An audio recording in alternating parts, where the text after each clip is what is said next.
Welcome.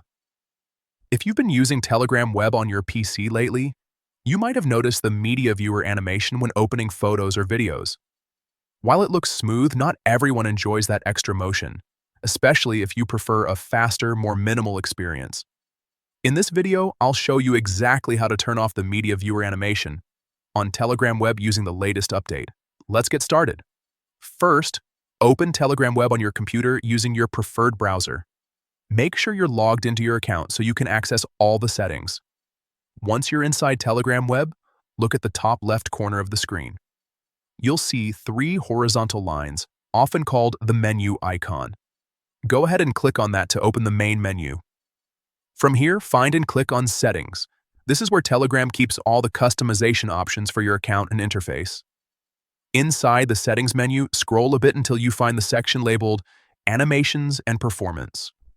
Click on it to open more options related to how Telegram looks and behaves. Now you'll see a setting called Interface Animations. Under this section, look for Media Viewer Animation.